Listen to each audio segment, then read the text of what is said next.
Well, hello class. We're starting another module here, and this is on planning and decision making. Realistically, we're to be talking about budgets and how to make a budget. Before we do that, understand how a budget is done, and it starts with planning and decision making, and this is an example of that process. When you look at planning, you have to define the problem, gather information, and other course of actions you can take or solutions that you may have, and you want to evaluate those solutions and see which one may be the best for your situation that you're in. And so usually you have a couple of alternatives that you could use for your solution, and the idea about planning is to gather those facts and information so you can make a very educated decision.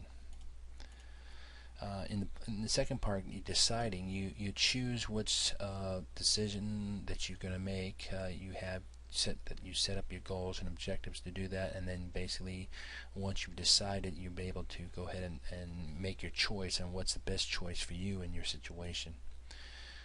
After that, you still have to make evaluations, and that's the whole idea about planning and deciding. You still evaluate your decision, see if there's something that you could have done different or change, or you may have to adjust in your lifestyle or in the environment that you may be involved with. You analyze the consequences of your decision, and then you accept those consequences, and those are things that you have to decide on in the evaluation.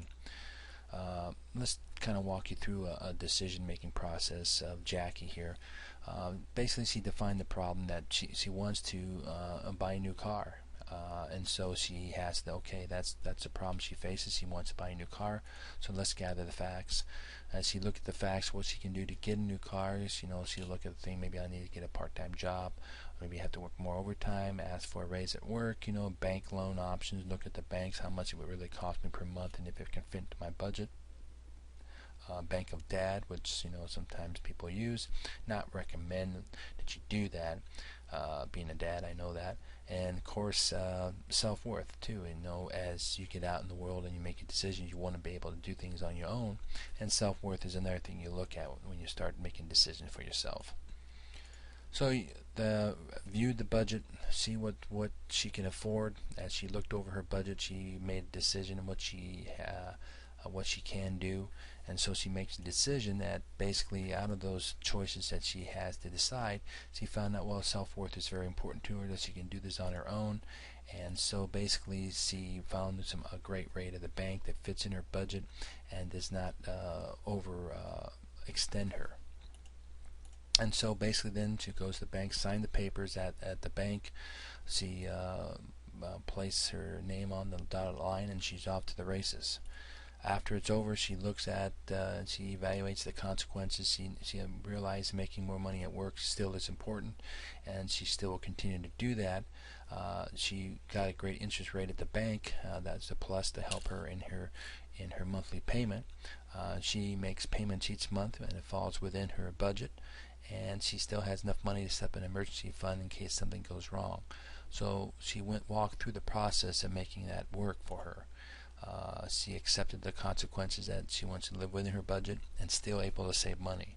And that's the idea behind a decision-making process, and really the beginning of thinking about why we have a budget is so that you can walk yourself through that and making sure you fall in with the budget you prepare for yourself. So real quick review on decision-making process. Planning, it's a must. Deciding, and once you have all the facts before you, and then evaluating to see and to make sure. And the budget is a very large part of this, and that's the idea behind this, is that the budget is used to plan how your money will be spent, to be able to focus your money in good projects and not just waste it away. And so those are things that you need to understand about that. So this is part A, and preparing to do a budget plan. Part B, we'll see you in part B. Take a break, get a drink of water, and we'll see you in part B and talk more about a budget. Thanks.